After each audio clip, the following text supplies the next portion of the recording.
October 10 ఉదయం సెషన్లో నిర్వహించిన ఏపీ టెట్ పేపర్ 1 గురించి మనం ఈరోజు డిస్కషన్ చేద్దాం.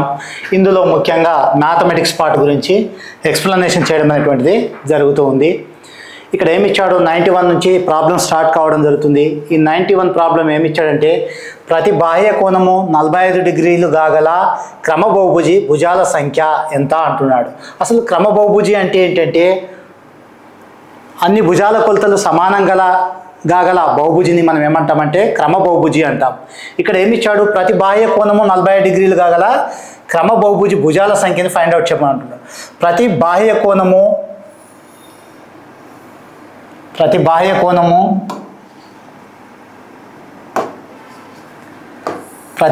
కోణము x డిగ్రీలు కాగల క్రమబహుభుజి భుజాల సంఖ్యకు ఫార్ములా ఏంటంటే 360/x.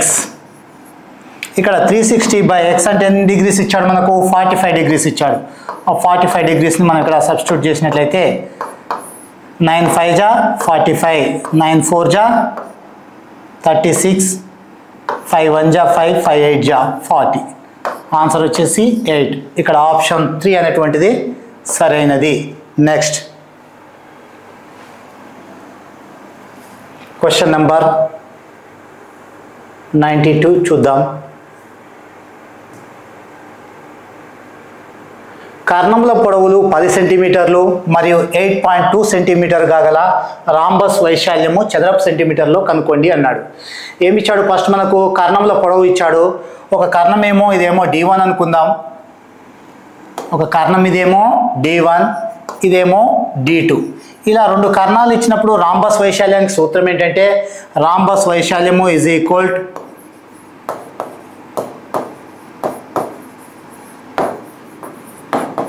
Of D1 into D2. ఇక్కడ ఆఫ్కి ఆఫ్ D1 అంటే ఎంత, 10 సెంటీమీటర్స్ ఇంటూ D2 ఎంత, 8.2. దీన్ని ఇంకా సింప్లిఫై చేసినట్లయితే 2 1 జా 2, 2 4 జా 8, 2 1 జా 2 ఎంత వస్తుంది, 4.1 ఇంటూ 10 అంటే 41 అవుతుంది. 41 ఆప్షన్ ఎక్కడ ఉందో చూద్దాం. ఇచ్చిన వాటిలో 41 అనేటువంటి 4th ఆప్షన్, కాబట్టి this is the right option.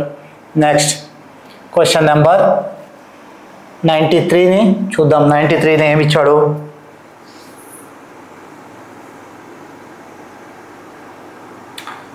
చతురస్రంలో కర్ణముల మధ్య కోణం అడిగాడు. చతురస్రం అంటే ఏంటి, మనకు ఒక చతురస్రం అంటే ఒక చతుర్భుజంలోని 4 భుజాల కొలతలు సమానంగా గల పటమును ఏమంటాం మనము, చతురస్రము అని చెప్పడం జరుగుతుంది. అంటే ఈ విధంగా ఉన్నటువంటి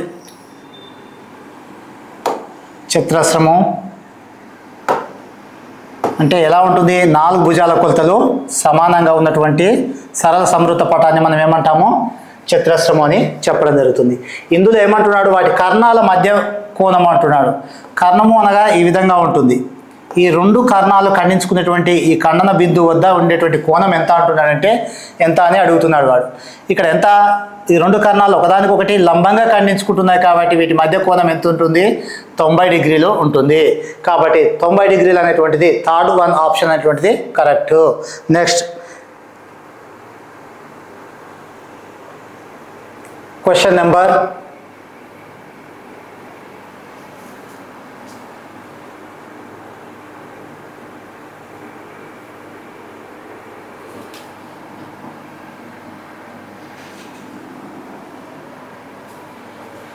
94.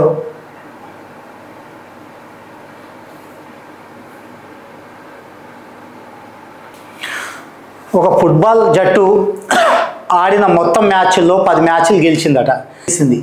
గెలిచిన శాతం ఎంత అంటున్నాడు, 40% అయితే వారు ఆడిన మొత్తం మ్యాచ్ల సంఖ్య ఎంత అంటున్నాడు. 10 మ్యాచ్లకు గాను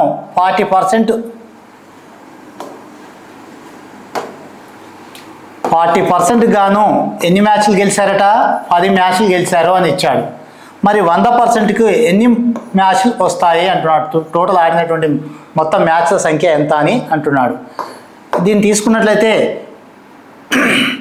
10/40 ఇంటూ 100 చూడండి, ఈ జీరోకి ఈ జీరో క్యాన్సిల్ అవుతుంది. 4 1 జా 4, 4 25 జా 100 కాబట్టి దీని ఆన్సర్ ఎంత వస్తుంది 25 రావడం అనేటువంటిది జరుగుతుంది. ఇక్కడ ఇచ్చిన ఆప్షన్లో 25 ఎక్కడ ఉంది 4th వన్ కాబట్టి ఇది సరైనటువంటి ఆన్సర్గా చెప్పడం జరుగుతుంది. నెక్స్ట్ వన్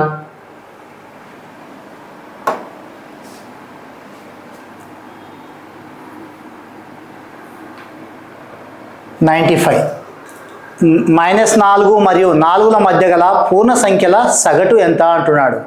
దేని మధ్యలో -4 మరియు 4ల మధ్య గల పూర్ణ సంఖ్యల సగటు ఎంత. ఫస్ట్ ఈ రెండింటి మధ్య ఉన్నటువంటి పూర్ణ సంఖ్యలు ఏంటివో చూద్దాం.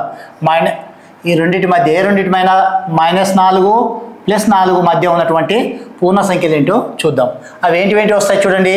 -3 -2 -1 0 1 2 3 వీటి యొక్క సగటు కావాలి అంటున్నాడు. వీటి సగటు అంటే అన్నిటిని యాడ్ చేయాలి. యాడ్ చేసినప్పుడు ఏమవుతుంది ఈ +3కి -3 క్యాన్సిల్ అవుతుంది, +2కి -2 క్యాన్సిల్ అవుతుంది, +1కి -1 క్యాన్సిల్ అవుతుంది. ఓవరాల్గా 0 ఎన్ని ఉన్నాయి మొత్తం రాసుల సంఖ్య 1 2 3 4 5 6 7 0 సంథింగ్ ఈజ్ ఈక్వల్ టు ఏమవుతుంది 0 అవుతుంది. లేదు మనం అలా కాదు అంటే దీన్ని -3 -2 -1 +0 +1 +2 +3/7 అని రాసుకుంటాం. సగటు సూత్రం ఏంటి రాసుల మొత్తము బై రాసుల సంఖ్య కాబట్టి దాని ప్రకారం చేసినట్లయితే మనకు కావాల్సినటువంటి ఏమొచ్చింది పై వాల్యూ 0 వచ్చింది. 0/7 అంటే 0గా పరిగణించడం అనేటువంటి జరుగుతుంది. ఇచ్చిన ఆప్షన్లో 95లో ఏంటి ఇచ్చాడు ఆప్షన్ 1 అనేటువంటిది సరైందని చెప్పవచ్చు. నెక్స్ట్ వన్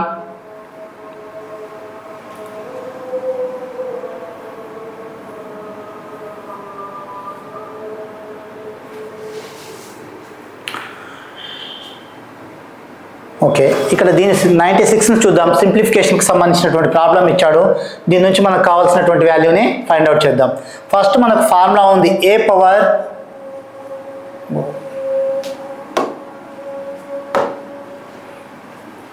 ఘాతాంకాలు ఉన్నాయి కదా మనకి ఇచ్చినటువంటి ఘాతాంకాల్లో ఫార్ములా ఉంది a పవర్ -n = 1/a⁴n.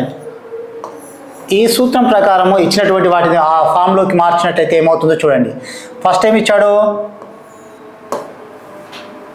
1/2/3² అవుతుంది మైనస్ ఇది కూడా 1/3/4² అవుతుంది ఇంటూ 3/2. ఇది ఫ్రాక్షన్ భిన్నంకి ఇది భిన్నం కాబట్టి ఏమవుతుంది తల క్రిందలు అవుతుంది. అప్పుడు ఇదేమవుతుంది 3/2² అవుతుంది. నెక్స్ట్ ఇది 4/3² అవుతుంది ఇంటూ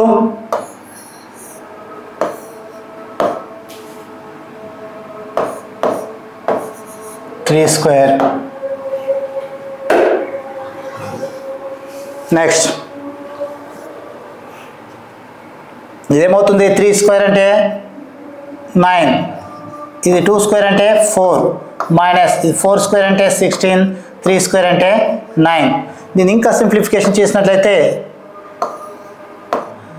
3 అంటే 9 అవుతుంది. నెక్స్ట్ ఇంకా ఎల్సిఎం ఫైండ్ అవుట్ చేసినట్లయితే ఏమవుతుంది 4 9 జా 36, 9 9 జా 81 మైనస్ 16 4 జా 64. సబ్ట్రాక్షన్ చేసినట్లయితే ఏమొస్తుంది చెప్పండి. ఇక్కడ 81లో నుంచి 64 సబ్ట్రాక్షన్ చేసినట్లయితే 7, నెక్స్ట్ 7 ఉంటుంది. 7 అంటే 17 వచ్చింది.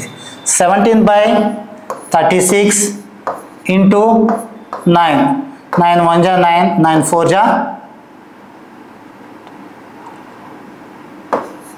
36. కాబట్టి ఏమవుతుంది 17/4. ఇచ్చినటువంటి ఆప్షన్లో 17/4 ఎక్కడుందో చూడండి. 17/4 ఇచ్చిన ఆప్షన్లో ఎక్కడుంది 3rd వన్. కాబట్టి ఇది సరైనటువంటి ఆన్సర్గా చెప్పడం జరుగుతుంది. Next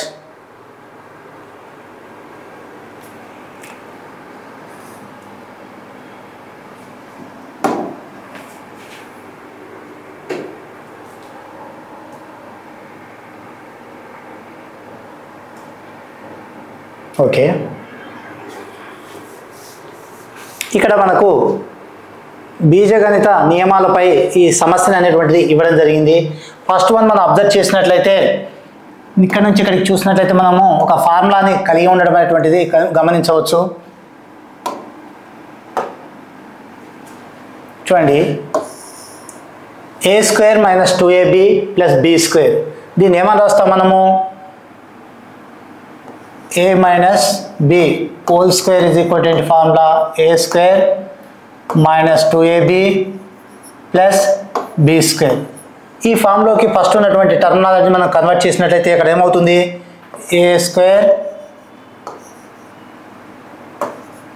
2ab + b² - c² is equal to, ఇది మొత్తం ఈ ఫామ్లోకి కన్వర్ట్ అవుతుంది కాబట్టి a - b whole square - c². ఇది మళ్ళీ తీసుకుంటే a² - b² ఫార్ములాని కలిగి ఉంది. a² - b² ఏంటి formula? a + b into a - b. ఆ ఫార్ములాకి కన్వర్ట్ చేసినట్లయితే ఏమవుతుంది? a అంటే a - b, b అంటే c into a - b - c. ఈ ఆప్షన్ ఇచ్చిన దాంట్లో ఎక్కడ ఉందో చూడండి. ఒకటి a - b + c, a - b, fourth ఆప్షన్గా పరిగణించడం అనేటువంటిది జరుగుతుంది.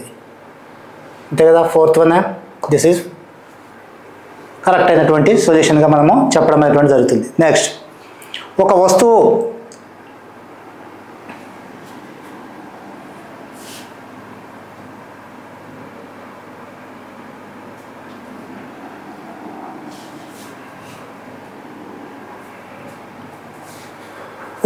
విలువ 2400 నుండి 2000కు తగ్గింది. అయినా దాని తగ్గుదల శాతం ఎంత అంటున్నాడు. 2000కు ఉన్నటువంటి వస్తువు ఎంతకైందట? 2400 కొన్న వస్తువు 2000కు తగ్గడం అనేటువంటి జరిగింది. అయినా దాని తగ్గుదల శాతం ఎంత అంటున్నాడు. ఫస్ట్ ఈ రెండింటి మధ్య ఉన్నటువంటి వ్యత్యాసం ఎంతో చూద్దాము, ఎంత తగ్గిందో చూద్దాం. 2400 నుంచి 2000 తీసివేస్తే ఎంత వస్తుంది? 400 వస్తుంది.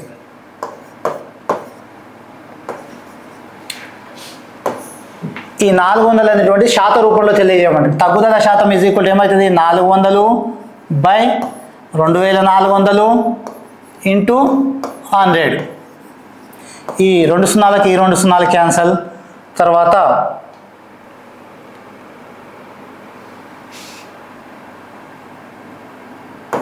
4 1 = 4, 4 6 =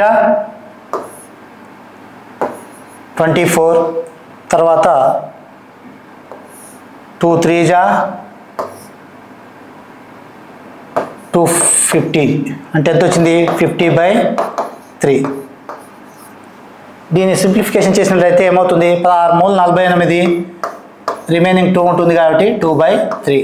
ఈ ఆప్షన్ ఇచ్చిన దాంట్లో ఎక్కడ ఉందో చూద్దాం. ఫస్ట్ వన్, సెకండ్ ఎంత ఉంది? ఆప్షన్ సెకండ్ అనేటువంటిది సరైనదిగా చెప్పడం అనేటువంటిది జరుగుతుంది. ఇది దేనికి? 98 సంబంధించినటువంటి సొల్యూషన్. నెక్స్ట్ వన్,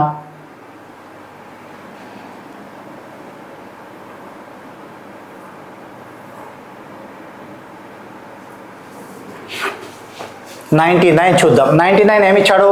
ఒక గణం యొక్క ముఖాల సంఖ్య, శీర్షాల సంఖ్య, వాటి మొత్తం ఎంత అంటున్నాడు.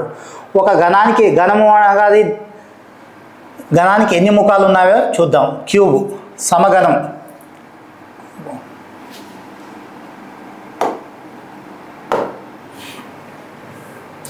గణము అంటే ఈ విధంగా ఉన్నటువంటి దాన్ని మనం ఏమంటాము? ఘనాకార వస్తువు అని చెప్పడం జరుగుతుంది. దీనికి ఉన్నటువంటి ముఖాల సంఖ్య, శీర్షాల సంఖ్య ఎంతో ఫైండ్ అవుట్ చేయమంటున్నాడు. ఆ రెండింటి మొత్తం ఎంతో ఫైండ్ అవుట్ చేయమంటున్నాడు. చూడండి, ఇది ఘనం అనుకున్నట్లయితే దీనికి ఎన్ని ముఖాలు ఉంటాయి? 6 ముఖాలు ఉంటాయి.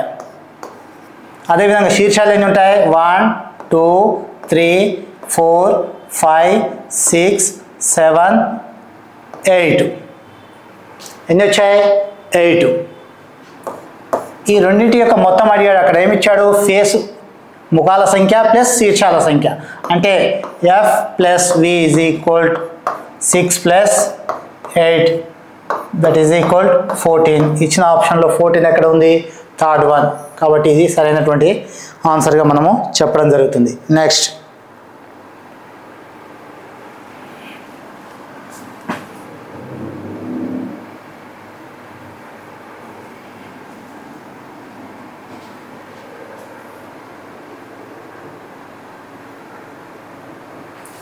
ఇక్కడ 100 చూద్దాం. 100లో ఏమి ఇచ్చాడు? 7 సెంటీమీటర్ల వ్యాసార్థం గల వృత్త వైశాల్యం అంటున్నాడు. వృత్త వైశాల్యానికి మనకు సూత్రం తెలుసు. ఏంటి? వృత్త వైశాల్యము is equal pi r square. ఇక్కడ ఆర్ అంటే ఎంత ఇచ్చాడు మనకు? 7 సెంటీమీటర్స్ ఇచ్చాడు. ఇందులో మనం సబ్స్టిట్యూట్ చేస్తే సరిపోతుంది. 5 అంటే ఎంత? 22/7 ఇంటూ ఆర్ అంటే 7 సెంటీమీటర్స్ అని ఇచ్చాడు. 7 ఇంటూ 7, 7 స్క్వేర్, ఆర్ స్క్వేర్ కాబట్టి 7 ఇంటూ 7 అని చేస్తాం. ఈ 7కి 7 క్యాన్సిల్ అవుతుంది. 22 ఇంటూ 7 ఎంత వస్తుంది? 2 4 జా 14, 1 2 4 జా 14, 1 15 కాబట్టి 154 చదరపు సెంటీమీటర్లు ఎక్కడ ఉందో చూడండి. ఇచ్చిన ఆప్షన్లో 1 అనేటువంటిది సరైనటువంటి ఆన్సర్గా మనము పరిగణించడం అనేటువంటిది జరుగుతుంది.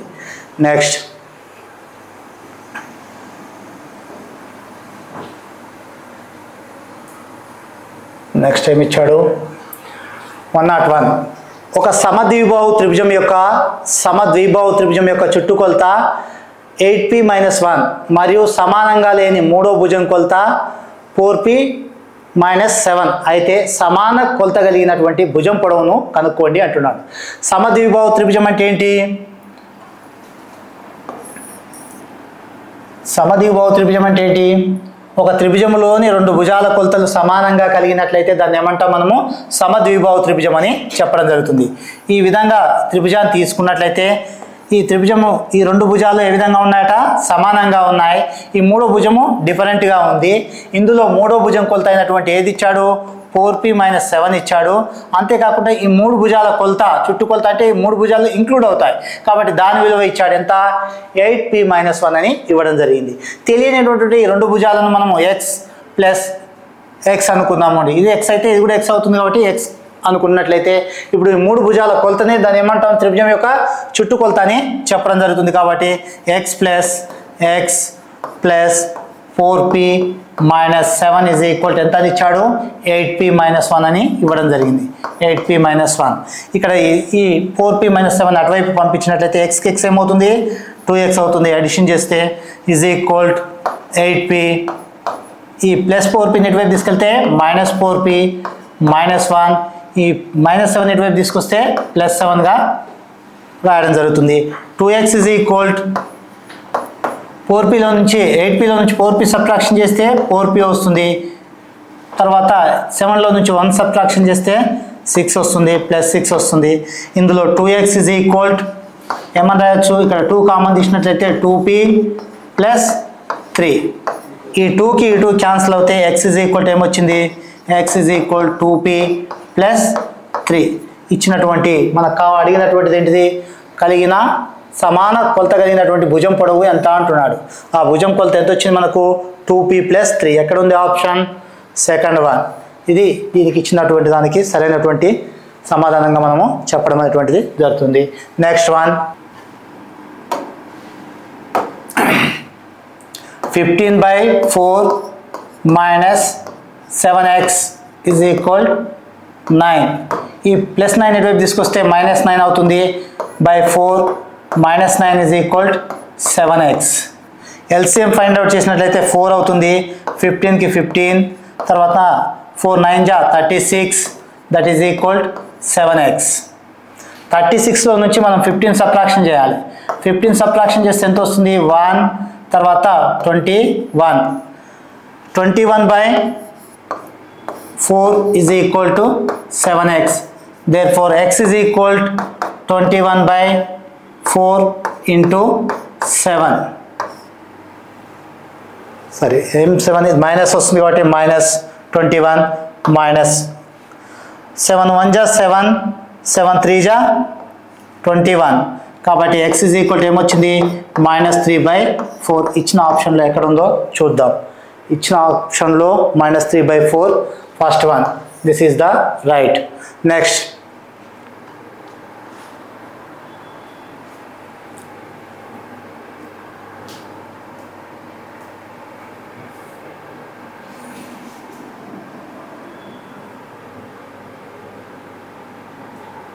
కింది వానిలో పరిపూర్ణ సంఖ్య ఏది అంటున్నాడు. పరిపూర్ణ సంఖ్య అంటే ఏంటంటే ఒక సంఖ్య యొక్క కారణాంకాల మొత్తము ఆ సంఖ్యకు సమానమన్నా కావాలి లేదా ఆ సంఖ్య యొక్క రెట్టింపు అన్నా అవుతుంది. ఫర్ ఎగ్జాంపుల్ ఇక్కడ ఇచ్చినటువంటి ఏ సంఖ్యనైనా తీసుకున్నట్లయితే ఆ సంఖ్య యొక్క కారణాంకాల మొత్తం ఏమి కావాలంటున్నాడు, ఆ సంఖ్యకు రెట్టింపు కావాలి. అలా అయితే దాన్ని ఏమంటున్నాము, పరిపూర్ణ సంఖ్య అని చెప్పడం జరుగుతుంది. ఫర్ ఎగ్జాంపుల్ ఇక్కడ 28 తీసుకున్నట్లయితే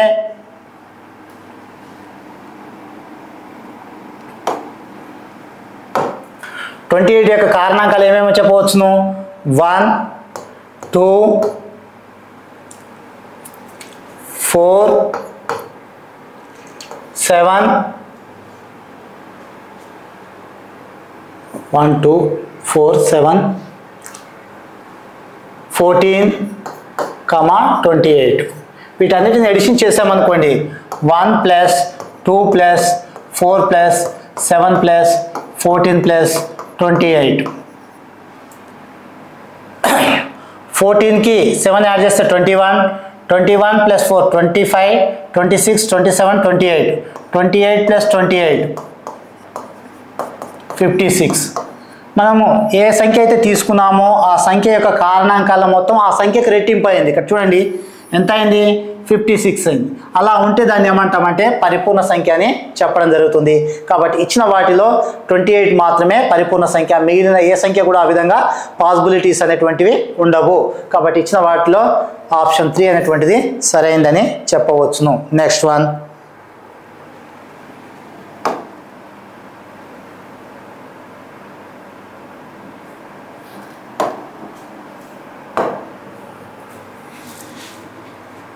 మూడు 375 యొక్క ఘనమూలం ఎంత అంటున్నాడు. ఫస్ట్ ఇది చివరిలో 5 ఉంది కాబట్టి 5 యొక్క కారణాంకాలుగా మనం విభజించినట్లయితే ఏమవుతుందో చూడండి, 3 3 7 5. దీని 5 చేత మనము ఎల్సిఎం ఫైండ్ అవుట్ చేసినట్లయితే 5 6లో 30, 30 పోతే 3 ఉంటుంది. తర్వాత 5 ఏళ్ళు 35, 35 పోతే 2 ఉంటుంది. 5 5 25, 5 6లో 30, 30 పోతే 3 ఉంటుంది. 3 37 అవుతుంది. 37 అంటే 5 ఏళ్ళు 35, 2 ఉంటుంది. 5 5. తర్వాత చూడండి మళ్ళీ 5 టేబుల్లో తీసుకున్నట్లయితే 5 1 = 5 పోతే ఎంత వస్తుంది, 17 అవుతుంది. 5 3 = 15, 15 పోతే మళ్ళీ 5 ఉంటుంది, 2 ఉంటుంది. 2 5 25 అవుతుంది. అది 5 5 = 25. ఇంకా దీన్ని మళ్ళీ 5 టేబుల్ వచ్చేసినట్లయితే 5 2 = 10, 5 7 = 35. నెక్స్ట్ దీన్ని తీసుకున్నట్లయితే 3 9 = 27, 3 3 = 9.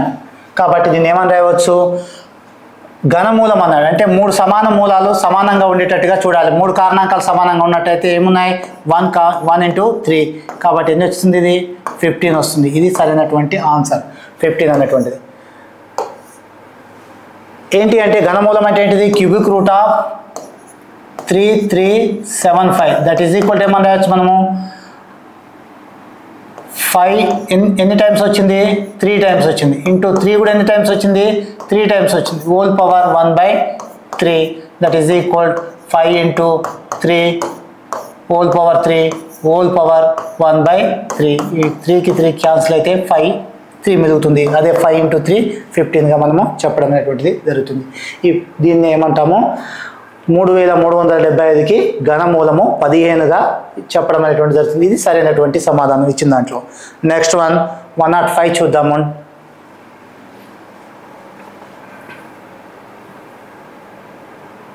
చూడండి 105 ఏమి ఇచ్చాడు, 2023 మరియు 2024 సంవత్సరములలోని మొత్తం రోజుల సంఖ్య అడుగుతున్నాడు. ఇక్కడ ఇయర్ ఇచ్చాడు 2023 సంవత్సరము, 2024 సంవత్సరంలోని మొత్తం రోజుల సంఖ్య అడుగుతున్నాడు. ఇక్కడ ఇచ్చిన సంవత్సరాలు లీప్ సంవత్సరాల సాధారణ సంవత్సరాల చూడాలి. లీప్ సంవత్సరం అంటే ఏంటి, ఏదైనా ఒక సంవత్సరము 4 చేత నిశ్శేషంగా భాగించబడితే మనం ఏమంటాం, దాన్ని లీప్ సంవత్సరం అంటాం. సాధారణ సంవత్సరం అంటే ఏదైనా ఒక సంవత్సరం 4 చేత భాగించినప్పుడు శేషం వచ్చినట్లయితే దాన్ని ఏమంటాము, సాధారణ సంవత్సరం అని చెప్పడం జరుగుతుంది. ఇక్కడ 2023ని చూసినట్టయితే ఇది సాధారణ సంవత్సరం. ఈ సాధారణ సంవత్సరంలో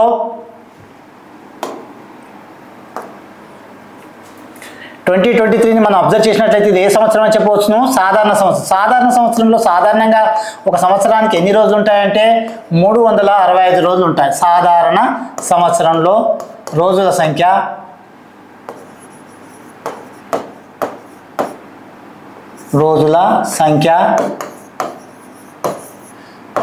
ఎంత? 365. నెక్స్ట్ 2024 చూసామనుకోండి, దీన్ని 4 చేత భాగించినట్లయితే నిశేషంగా భావించబడుతుంది. కాబట్టి ఈ సంవత్సరం లీప్ సంవత్సరం. లీప్ సంవత్సరంలో ఎన్ని రోజులు ఉంటాయంటే 366 రోజులు ఉంటాయి. లీప్ సంవత్సరంలో రోజుల సంఖ్య ఎంత? 366. ఈ రెండింటి యొక్క మొత్తం ఎన్ని రోజులు అంటున్నాడు కాబట్టి ఈ రెండింటిని కలపాలి. 5కి 6 కలిపితే 11, 1 7, 7కి 6 కలిపితే 13, 1, 3కి 3 కలిపితే 6, 6 1 7. కాబట్టి 731 ఎక్కడ ఉందో అది సరైనటువంటి సమాధానం. ఇచ్చిన ఆప్షన్లో సెకండ్ వన్ అయినటువంటిది 731 ఉంది కాబట్టి ఇది సరైనటువంటి ఆన్సర్గా మనము చెప్పడం జరుగుతుంది. Next one,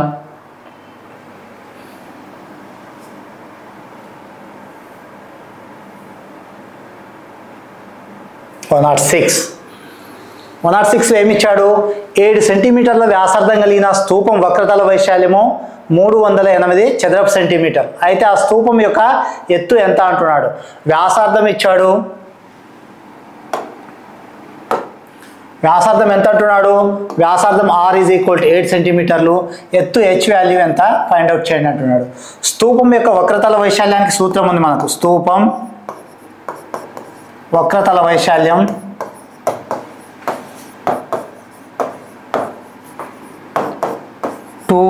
πr/h. దాని విలువ ఎంత అన్నాడు? 308 అన్నాడు. 2కి తెలుసు మనకు. π అంటే ఎంత? 22/7. r అంటే ఎంత ఇచ్చాడు? 7 అని ఇచ్చాడు. h తెలియదు కాబట్టి hని అదే విధంగా రాద్దాం. ఈ 7కి ఈ 7 క్యాన్సిల్ అవుతుంది. నెక్స్ట్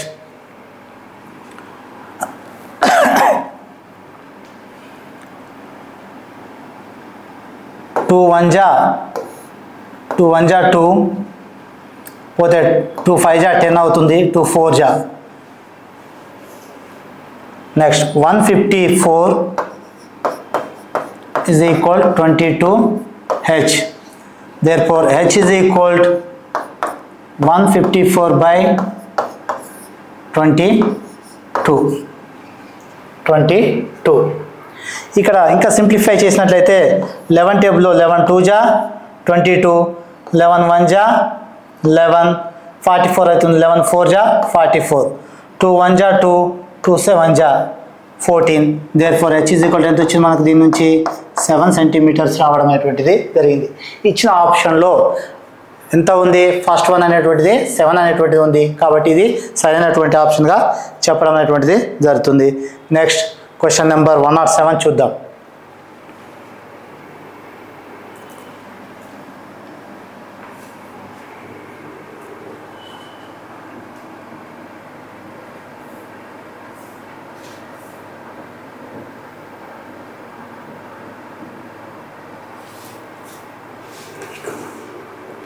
నెక్స్ట్ ఇక్కడ 5 - 1/5 divided by 5 minus 5 divided by 1/5 దాని విలువ ఎంతో చెప్పండి అంటున్నాడు. దీని సింప్లిఫికేషన్కి సంబంధించింది ఇచ్చాడు.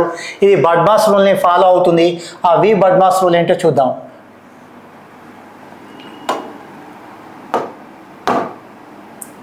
వి బడ్మాస్ ఇక్కడ వి అంటే వెనిక్యులం అనే అర్థము. బి అంటేనేమో బ్రాకెట్, ఓ అంటేనేమో ఆఫ్, డి అంటేనేమో డివిజన్, ఎం అంటేనేమో మల్టిఫికేషన్, ఏ అంటేనేమో ఎడిషన్, ఎస్ అంటేనేమో సబ్ట్రాక్షన్. ఈ వరుస క్రమంలో మనం ఇచ్చిన వాటిని సింప్లిఫై చేసుకుంటూ వెళ్ళాలి. ఇచ్చిన వాటిలో వెనిక్యులం అనేటువంటిది లేదు మనకు, బ్రాకెట్ అనేటువంటి ఉంది కాబట్టి ఫస్ట్ ఈ బ్రాకెట్ని మనము రిమూవ్ చేద్దాం. రిమూవ్ చేసినట్లయితే ఏమవుతుంది చూడండి, బ్రాకెట్లో ఉన్నటువంటి దాన్ని తీసుకున్నట్లయితే 5 - 1/5 డివైడెడ్ బై ఎంత ఇచ్చాడు? 5 - 5 డివైడెడ్ బై 1/5 అని ఇచ్చాడు. దీన్ని సింప్లిఫికేషన్ చేస్తే ఏమవుతుంది? ఫస్ట్ ఎల్సిఎం 5 వస్తుంది. 5 5 జా 25, 25 - 1 divided by 5 minus 5 divided by 1/5 24/5 అవుతుంది. దీన్ని డివైడెడ్ బై 5 అన్నాడు. డివైడెడ్ బై 5 అంటే ఏమవుతుంది? ఇదే కదా వచ్చేది. నెక్స్ట్ మైనస్ 5 డివైడెడ్ బై 1/5 అంటున్నాడు. చూడండి ఏమవుతుంది? 24/5 ఇంటూ 5 25 మైనస్ ఇది భిన్నం కింద భిన్నం కాబట్టి తల క్రిందులు అవుతుంది. ఈ విధంగా 5/1 అవుతుంది కాబట్టి 5/1 అవుతుంది. నెక్స్ట్ ఇక్కడ నుంచి తీసుకున్నట్లయితే ఏమొస్తుంది? 24/25 మైనస్ 25 వచ్చింది. ఎల్సిఎం ఏమొస్తుంది? 25 వస్తుంది. 24కి 24 25 ఇంటూ 25 అంటే 625. ఎల్సిఎం 25 కాబట్టి 25 1 జా 25 25 ఇంటూ 25 ఏమవుతుంది? 625 అవుతుంది. ఈ 625లో నుంచి 24 తీసివేస్తే మైనస్ 601/25. ఇది ఇచ్చిన ఆప్షన్ ఎక్కడ ఉందో చూసి మనం నిర్ణయించాల్సి ఉంటుంది. ఇచ్చిన ఆప్షన్లో ఎక్కడ 3 అనేటువంటిది మైనస్ 601/25. ఇది సరైనటువంటి ఆన్సర్గా మనము చెప్పవచ్చు. నెక్స్ట్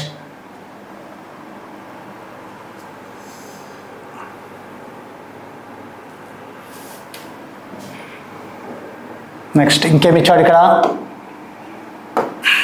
డాటా ఇచ్చాడు. దత్తాంశము 3 7 7 3 1 6 3 యొక్క బాహుళకము మరియు మధ్యగతము కనుక్కోండి అని ఇచ్చాడు.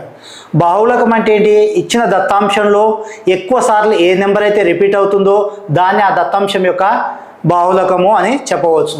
ఇక్కడ మనం దాన్ని చూసి అబ్జర్వ్ చేయొచ్చు. ఏది ఎక్కువగా రిపీట్ అయింది?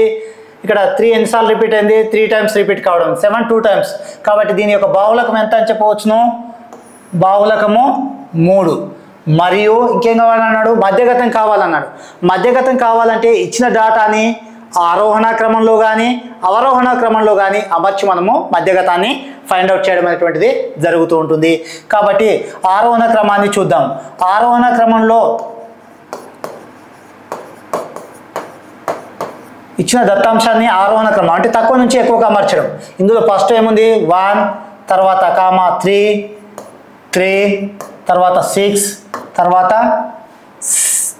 3 ఎన్నిసార్లు? 3 టైమ్స్ వచ్చింది కాబట్టి 1 2 3 6 7 7.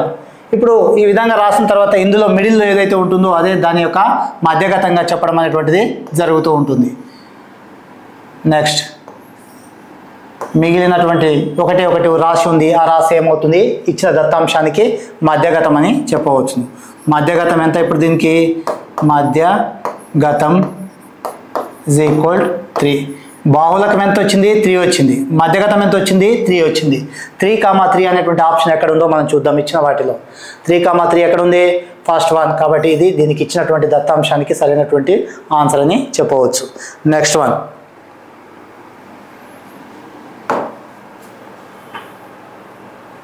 నెక్స్ట్ 109 చూద్దాం.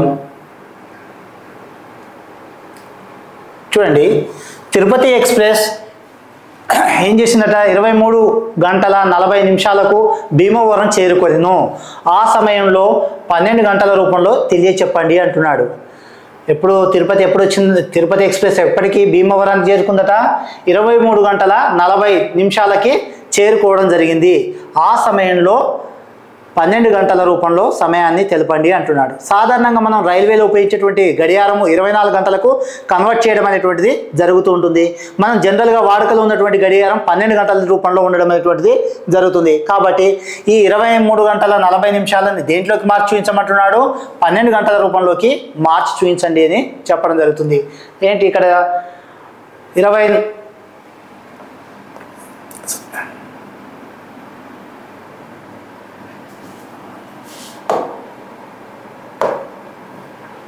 చూడండి, 23 గంటల 40 నిమిషాల నుంచి మనం 12 గంటలను తీసివేసామనుకోండి. తీసివేస్తే ఎంత వస్తుంది? 0 4 ఎంత వస్తుంది? ఇది 3లో నుంచి 2 పోతే 1 తర్వాత 2లో నుంచి 1 పోతే 1, 11:40 అవుతుంది. 11:40 ఎక్కడ ఉంది? 11:40 AM ఉంది, 11:40 PM ఉంది. ఇదేంటిది? మిడ్ నైట్ కాబట్టి ఏమని రాస్తాం? దీన్ని మనము పిఎంగా పరిగణించడం అనేటువంటిది జరుగుతూ ఉంటుంది. కాబట్టి 11:40 PM ఎక్కడ ఉంది? ఆప్షన్ 2. కాబట్టి మనకు కావాల్సినటువంటి ఇచ్చిన ఆప్షన్లో సెకండ్ వన్ అనేటువంటిది సరైనదిగా చెప్పడం జరుగుతుంది. ఒకవేళ ఇది మార్నింగ్ సెషన్లో ఉంటే AM కావాలి. ఇది మిడ్ నైట్ కదా, 23:40 అనేటువంటిది మిడ్ నైట్ టైం తెలియజేస్తుంది. ఒకవేళ అది మార్నింగ్ సెషన్లో చూపించి ఉంటేనేమో AM వచ్చేది. కాబట్టి తక్కువ మనకు 11:40 రాగానే AM పెట్టామనుకోండి, ఆన్సర్ తప్పు కావడం అనేటువంటిది జరుగుతుంది. కాస్త అబ్జర్వ్ చేసి మీరు ఆన్సర్ చేయాల్సి ఉంటుంది. ఇంత చేసిన తర్వాత చివరిలో అబ్జర్వ్ చేయకుండా పెట్టేశారనుకోండి, తప్పు కావడం అనేటువంటిది జరుగుతుంది. కాబట్టి క్షుణ్ణంగా అబ్జర్వ్ చేయడం నేర్చుకోండి. నెక్స్ట్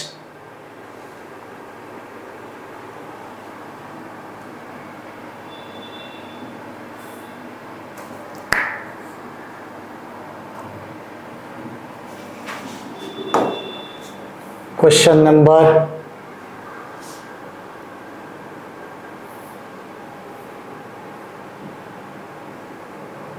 110 చూద్దాం. ఎక్స్లో 5% విలువ 600 అయితే ఎక్స్ విలువ ఎంత అంటున్నాడు. ఎక్స్లో 5% విలువ ఎంత అంటున్నాడు? 600 అంటున్నాడు. ఇది ఎక్స్ తీసుకున్నాము.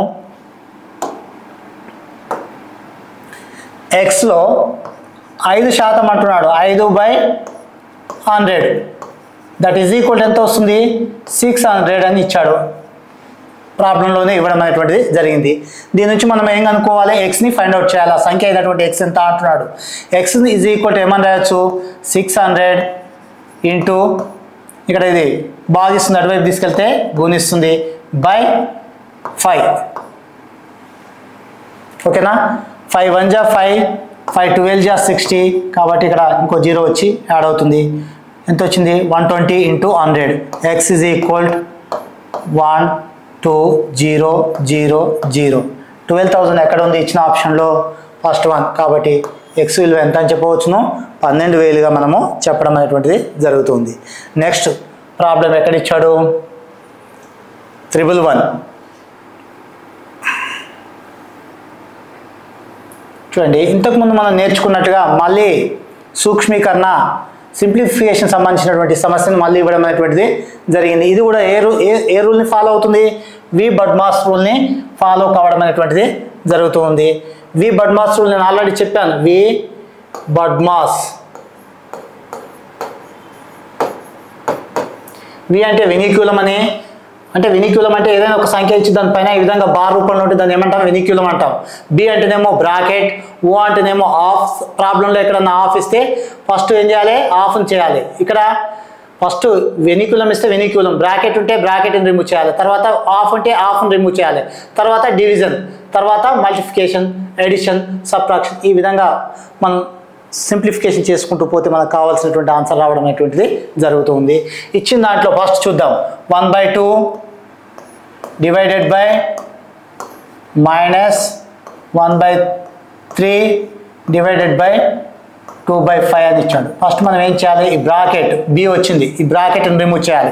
ముందున్నటువంటి టర్మినాలజీని అలానే ఉంచుతాం. 1/2కి 1/2 డివైడెడ్ బైకి డివైడెడ్ బై మైనస్ 1/3కి 1/3. ఇదేమవుతుంది? డివైడెడ్ బై 100 కాబట్టి 2/5 అవుతుంది. నెక్స్ట్ 1/2కి 1/2 డివైడెడ్ బై ఇదేమవుతుంది? మైనస్ 1/3. భిన్నం కింద భిన్నం కాబట్టి ఏమవుతుంది? రివర్స్ అవుతుంది. కాబట్టి ఇదేమవుతుంది? 5/2. దట్ ఈజ్ ఈక్వల్ టు ఏమొచ్చింది ఇప్పుడు? 1/2 divided by minus 1 into 5 minus 5/6. ఇక్కడ ఇప్పుడు రిమూవ్ చేసినట్లయితే ఏమొచ్చింది? 1/2 డివైడెడ్ బై మైనస్ 5/6. 5/6. ఇంకా దీన్ని సింప్లిఫికేషన్ చేసినట్లయితే ఏమవుతుంది చూడండి? 1/2 divided by minus 5/6. That is equal to 1/2. ఇది భిన్నం కింద భిన్నం కాబట్టి రివర్స్ అవుతుంది. 6/5 అవుతుంది. మైనస్ ఉంది కాబట్టి మైనస్ వస్తుంది.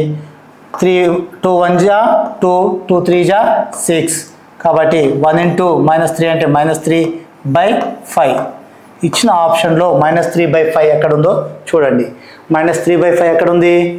ఇచ్చిన ఆప్షన్లో ఫోర్త్ వన్. కాబట్టి ఇది ఈ ప్రాబ్లానికి సొల్యూషన్గా మనము చెప్పడం అనేటువంటిది జరుగుతుంది. నెక్స్ట్ క్వశ్చన్ చూద్దాం.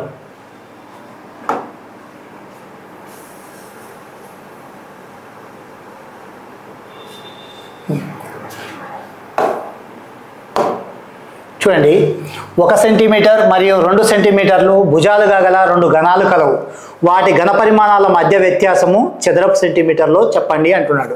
2 ఘనాలు ఇచ్చాడు, ఆ 2 ఘనాల యొక్క భుజాలు ఇచ్చాడు, ఇచ్చి వాటి యొక్క ఘన పరిమాణం కనుక్కోమంటున్నాడు. మొదటి ఘనము యొక్క భుజం ఏమనుకుంటున్నాము? స్మాల్ ఏ అనుకుందాం. రెండో ఘనం యొక్క భుజం ఏంటి? క్యాపిటల్ ఏ అనుకుందాం. మొదటి ఘనమైనటువంటి ఘన పరిమాణం ఏమవుతుంది? మొదటి ఘనము ఘన పరిమాణము V1 is equal to A cube. A cube అంటే ఎంత? A అంటే ఎంత అనుకున్నాము? 1 సెంటీమీటర్. అంటే 1 cube is equal to 1 into 1 into 1. Next రెండవ ఘనం ఘన పరిమాణం. మొదటి ఘనం ఘన పరిమాణము, రెండవ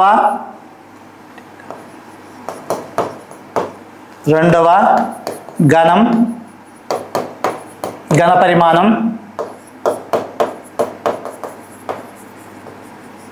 V2 అనుకుందాం. V2 ఈజ్ ఈక్వల్ టు ఏంటిది? A cube. ఎందుకంటే ఇక్కడ క్యాపిటల్ ఏ అనుకున్నాం కాబట్టి A క్యూబ్గా తీసుకోవడం అనేటువంటిది జరుగుతుంది. ఏ అంటే 2 కాబట్టి 2 క్యూబ్. 2 క్యూబ్ అంటే 2 into 2 into 2 అని అర్థం. 2 2 4, 4 2 8. ఇక్కడ ఇంకేమి ఇచ్చాడు మనకు? ఈ రెండింటి యొక్క వ్యత్యాసం కనుక్కోమంటున్నాడు. అంటే V2 మైనస్ V1 వాల్యూ ఎంతో చెప్పండి అంటున్నాడు. V2 ఎంత వచ్చింది మనకు? 8 వచ్చింది. V1 ఎంత వచ్చింది? 1 వచ్చింది. కాబట్టి ఓవరాల్గా వీటి వ్యత్యాసం ఎంత ఉంటుంది? 7 ఉంటుంది. ఇచ్చిన ఆప్షన్లో 7 ఎక్కడుంది? First one. కాబట్టి మనకు అడిగిన ప్రశ్నకి సరైనటువంటి సమాధానం 7గా చెప్పడం అనేటువంటిది జరుగుతుంది. Next one.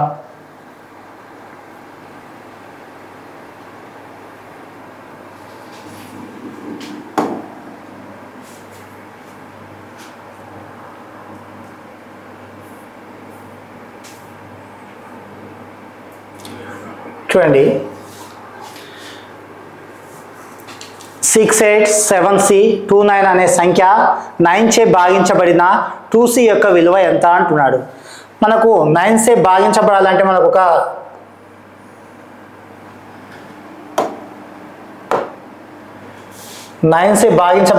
ఒక రూల్ ఉంది.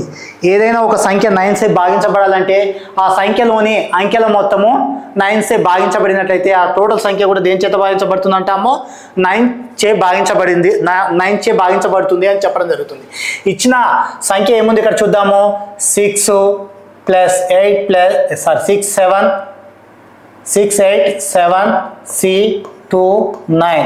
వీటి యొక్క అంకమూలం కనుక్కుందాం. అంకమూలం ఏంటిది? 6 + 8 + 7 + 2 C + 2 + 9.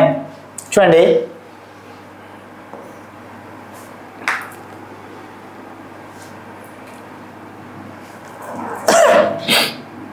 ఎనిమిదికి 8కి ఆ 6 కలిపినట్టయితే 14 అవుతుంది. 14 + 7 21, 21 22 23, 23 + 9 32 అవుతుంది. C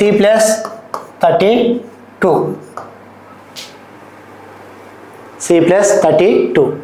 ఇంకా దీని అంకమూలం కనుక్కున్నట్లయితే ఏమవుతుంది? C + 3 + 2 అంటే 5 వస్తుంది. ఇక్కడ మనకు కావాల్సింది ఏంటిది? అంకమూలము 9 కావాలి. అంకమూలం 9 కావాలంటే ఇక్కడ మనకు C ప్లస్లో ఏముండాలి? 4 ఉండాలి. C ప్లస్ అంటే C = మనం 4 రాసామనుకోండి, 4 + 5 ఏమవుతుంది? 9 అవుతుంది. అప్పుడు మొత్తం టోటల్ నెంబర్ దేని చేత భాగించబడుతుంది? 9 చేత భాగించబడుతుంది. కానీ మనకేం అడిగాడు ఇక్కడ? 2C అడిగాడు. 2 into C. C వాల్యూ ఎంత అనుకున్నాం మనము? 4 అనుకున్నాం కాబట్టి 2 into 4, 2 4 ఏమవుతుంది? 8 అవుతుంది. ఇచ్చిన ఆప్షన్లో 4th వన్ అనేటువంటిది సరైనటువంటి సమాధానంగా చెప్పడం అనేటువంటిది జరుగుతుంది. ఏంటి? 9 చే భాగించబడాలి అంటే ఒక సంఖ్య, ఆ సంఖ్యలోని అంకెల మొత్తము, సంఖ్యలోని అంకెలు అంటే 1 2 3 ఇవి ఉన్నాయి కదా, 6 8 7 C 2 9 వీటి యొక్క అంకమూలం అంటే ఈచ్ ఒక్కొక్క సంఖ్యని యాడ్ చేసుకుంటూ పోతే చివరిగా 1 డిజిట్ సంఖ్య రావాలి. ఇక్కడ మనం యాడ్ చేస్తే ఎంత వచ్చింది? 32 వచ్చింది. దీన్ని మళ్ళీ అంకమూలంలోకి కన్వర్ట్ చేస్తే ఎంత వచ్చింది? 5 వచ్చింది. C+5 ఏం కావాలి మనకు? 9 చేత భాగించబడాలంటే 9 రావాలి. కానీ మనకి C ప్లేస్లో ఏదో ఒక నెంబర్ ఉండాలి. ఆ నెంబర్ ఏమనుకుంటున్నాము? 4 అనుకుంటున్నాం. 4 + 5 ఏమవుతుంది? 9 అవుతుంది. కాబట్టి టోటల్ నెంబర్ అప్పుడు ఏం చేస్తుంది? 9 చేత భాగించబడుతుంది. కానీ ఇచ్చిన ఆప్షన్లో మనకు ప్రాబ్లంలో ఏమి ఇచ్చాడు? 2Cని ఫైండ్ అవుట్ చేయమన్నాడు. కాబట్టి 2 రాశాను. C అంటే 4 అనుకుందాం. కాబట్టి 4 2 4 జా 8. కాబట్టి సరైనటువంటి ఆప్షన్గా 8ని పరిగణించడం అనేటువంటిది జరుగుతుంది. నెక్స్ట్ 114 చూద్దాము. బాగా కలపబడిన 52 పేక ముక్కల కట్ట నుంచి ఒక కార్డుని యాదృచ్ఛికంగా తీసిన అది ఏస్ కార్డు అగుటకు సంభావ్యత ఎంత అంటున్నాడు. సాధారణంగా ఒక పేక ముక్కలో స్ప్రెడ్, క్లబ్, డైమండ్, హార్ట్ అనేటువంటి 4 రకాల కార్డులు మనకు కనిపించడం అనేటువంటిది జరుగుతూ ఉంటుంది. ఈచ్ కార్డు కూడా ఎన్ని ఉంటాయంటే 13 ఉండడం అనేటువంటిది జరుగుతూ ఉంటుంది. ఒకటి జే, కే, క్యూ, ఎస్, తర్వాత 2 to 10 వరకు కార్డ్స్. ఇక్కడ టోటల్ ఎన్ని కార్డ్స్ ఉన్నాయి? 8 9 10 11. సరే, ఇక్కడ టోటల్ ఎన్ని కార్డ్స్ ఉన్నాయి? 9 ఉన్నాయి. 9 తర్వాత 10 11 12 13. టోటల్ కార్డ్స్ ఎన్ని? స్ప్రెడ్ ఎన్ని వచ్చాయి? టోటల్ మనకు 13 రావడం జరిగింది. నెక్స్ట్ అదేవిధంగా క్లబ్లో తీసుకున్నట్లయితే క్లబ్లో కూడా J, K, Q, ace, 2 to 10 cards, number cards అంటాం వీటిని. 2 to 10 ఉంటాయి. ఇవి టోటల్ ఎన్ని ఉంటాయి? 9 10 11 12 13. కాబట్టి ఇక్కడ కూడా టోటల్ ఎన్ని కార్డులు వచ్చాయి? 13 కార్డులు రావడం అనేటువంటిది జరిగింది. నెక్స్ట్ వన్ డైమండ్స్ కూడా సేమ్ అదే విధంగా ఉంటాయి. జే, కే, క్యూ, ఎస్, తర్వాత 2 to 10 కార్డ్స్. ఇవి కూడా టోటల్ ఎంత వస్తున్నాయి? 13 కార్డ్స్ రావడం అనేటువంటిది జరుగుతుంది. సేమ్ ఇది కూడా హార్ట్కి సంబంధించినటువంటి షేప్ ఉన్నటువంటి కార్డులు కూడా జే, కే, క్యూ, ఏ. తర్వాత నెంబర్ కార్డ్స్ 2 నుంచి 10 వరకు. ఇందులో 9 కార్డులు ఉంటాయి. ఇది ఒకటి 10 11 12 13. టోటల్ ఎన్ని వచ్చాయి? 13 కార్డ్స్. చూడండి 1 2 3 4. 13 4 జా ఏమవుతుంది? 52 అవుతుంది. మొత్తం కార్డుల సంఖ్య ఎంత వచ్చింది? 52 వచ్చింది. కానీ ఇక్కడ ఏమడుగుతున్నాడు? యాదృచ్ఛికంగా తీసిన అది ఏస్ కార్డ్ అగుటకు సంభావ్యత. ఏస్ కార్డ్ ఎంత ఉంటాయి? స్ప్రెడ్లో ఒకటి ఉంటుంది, క్లబ్లో ఒకటి ఉంటుంది, డైమండ్లో ఒకటి ఉంటుంది, హార్ట్లో ఒకటి ఉంటుంది. కాబట్టి 1 2 3 4 అంటే నెంబర్ ఆఫ్ ఈజ్ ఈక్వల్ ఏం చెప్పవచ్చును? ఎన్ని వస్తున్నాయి? 4 వస్తున్నాయి. నెంబర్ ఆఫ్ కార్డ్స్ ఎన్ని? టోటల్ కార్డ్స్ ఎన్ని? 52. కాబట్టి సంభావ్యత P of E is equal మనకు ఫార్ములా తెలుసు. ఏంటిది? P of E is equal number of E by number of S. That is equal ఎంత వస్తుంది? 4/52. 4/52. 4 1 జా 4 4 13 జా 52. కాబట్టి 1/13 అనేటువంటి ఆప్షన్ ఎక్కడ ఉందో చూడండి ఇచ్చిన వాటిలో ఫస్ట్ వన్. కాబట్టి this is the right one. Right. ఇక్కడికి మనకు మ్యాథమెటిక్స్ సంబంధించినటువంటి పేపర్ 1 మొత్తం కూడా డిస్కషన్ చేయడం అనేటువంటిది జరిగింది. యాదృచ్ఛికంగా ఇలా క్వశ్చన్స్ అనేటువంటివి రిపీట్ కావడం అనేటువంటిది జరుగుతూ ఉంటుంది. కాబట్టి నెంబర్ ఆఫ్ క్వశ్చన్స్ మీరు ప్రాక్టీస్ చేసినట్లయితే టెట్లో విజయవంతంగా మార్కులు సాధించడానికి ఉపయోగపడుతుంది. కాబట్టి ఏ ఏరియాస్ నుంచి అయితే డిస్కషన్ చేశామో అదే ఏరియాస్ నుంచి మళ్ళీ క్వశ్చన్స్ రిపిటేషన్ అనేటువంటిది పేపర్లో మనము చూడవచ్చు. కాబట్టి ఆ ఏరియాస్లో మీరు కొంచెం టెస్ట్ చేస్తూ చదివినట్లయితే ఈజీగా మార్కులు సాధించడం అనేటువంటిది జరుగుతూ ఉంది. ఓకే పాషా. రైట్, అయిందా పోయింది లాస్ట్ది.